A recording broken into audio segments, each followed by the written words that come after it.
Today, I fucked up sleeping on a flight. This morning I fell asleep on the plane.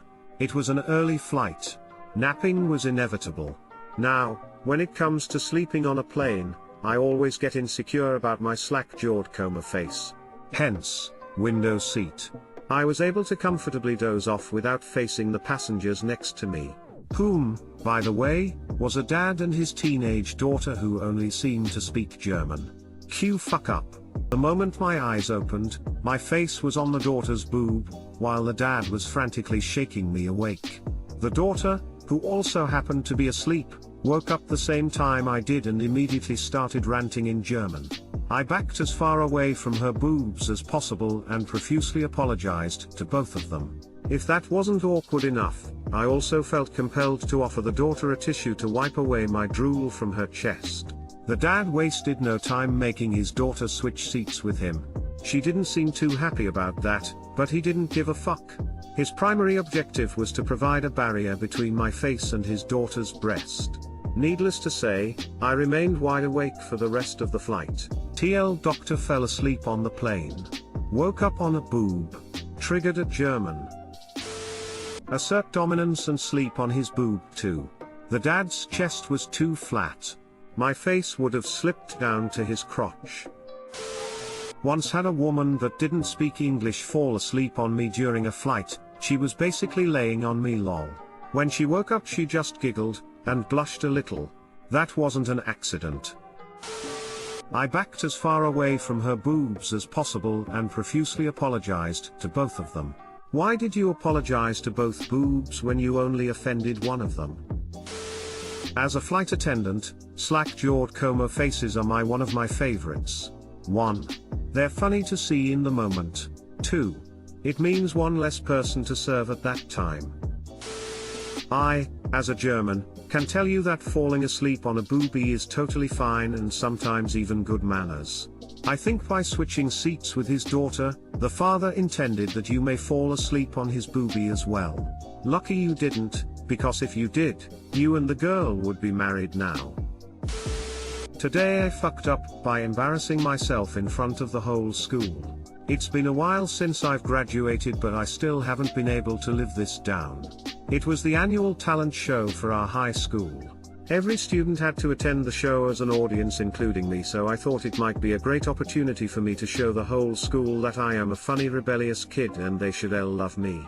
I spent weeks planning it. I would run up the stage and tell my very own written joke. It all seemed so great in my head. Everyone would be bored out of their minds at the performance and I would save the day by making everyone laugh and cheer.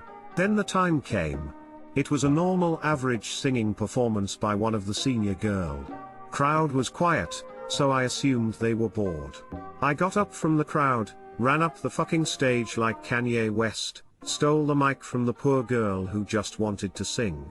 And at the top of my fucking lungs I shouted, "Hello everyone, I am Shake." Spear while doing masturbation gesture. Nobody laughed. Nobody cheered. I got suspended for 2 days and detention for a whole month. And 6 years of hell.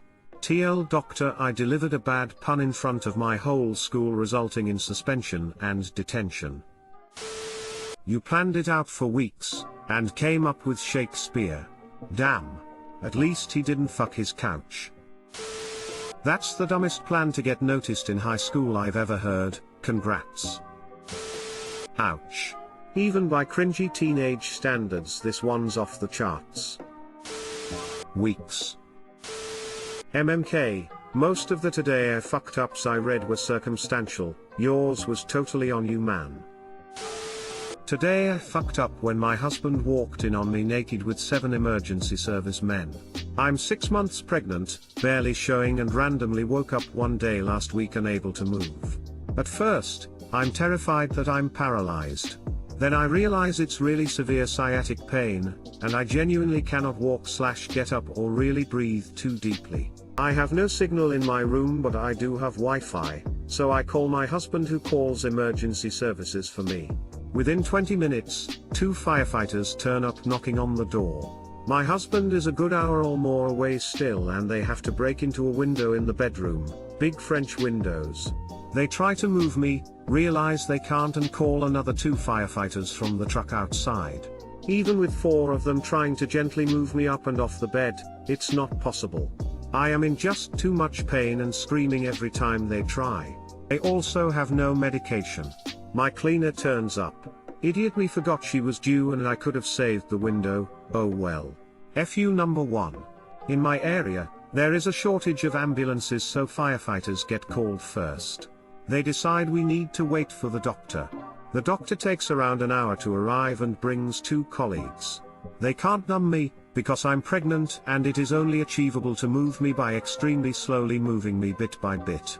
Of course, at this moment my husband arrives, with an extremely puzzled expression, walking through the smashed French doors. I am at first confused, why does he look so befuddled by this situation, starring his ailing wife?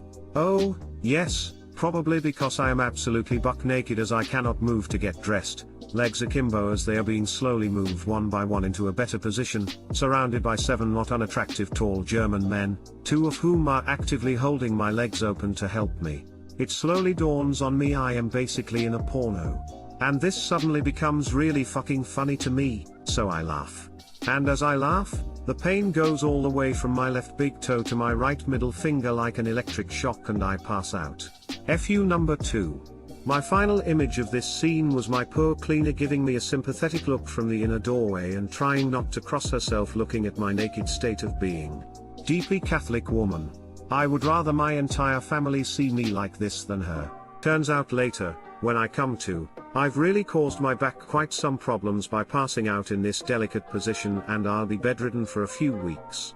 Without decent pain medication because of my developing crotch goblin. I bet the emergency service workers are going to get some mileage out of this one. Too long didn't read, thought I was paralyzed, emergency services had to move me naked, husband walks in and observed 7 men tending to his naked wife, I laugh and do more damage than was there in the first place. Edit, some people asking why I didn't get covered with a blanket. I'd guess in the half-sitting half-lying position I was in, a blanket would have slipped off and been really inconvenient for the doctor having to delicately move me. I didn't even notice my nakedness until husband showed up, the pain was way worse than the embarrassment. My boss was just explaining sciatic problems during pregnancy to me a week ago after she found herself unable to walk temporarily. I was completely, blissfully, unaware of this nightmare side effect. Can't wait to share your story with her. Hopefully the laughter doesn't do her 8-month pregnant self any damage. When I was 3 to 4 months along with my second child, I was trying to clean out the closet in her room to be and threw my back out. I fell to the floor and couldn't move. My son was about 18 months old, so I thought I might get him to understand enough to bring me the cordless phone. Sure enough, he came when I called and seemed to understand phone. He trotted off like a man on a mission, only to return with the microphone from his karaoke machine.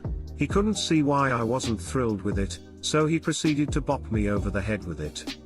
I was torn between laughing and crying. I finally managed to creep with my knees and elbows enough to get to the phone and call for help. I never have let my son forget this story, though. 15 years later. Boy, Mom, can I please get a new phone?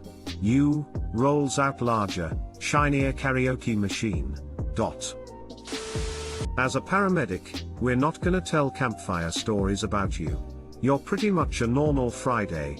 Hope you feel better. If this is a normal Friday, what are your campfire stories? Okay, so you weren't filming a porno then? I don't think so, but my memory is fuzzy XD.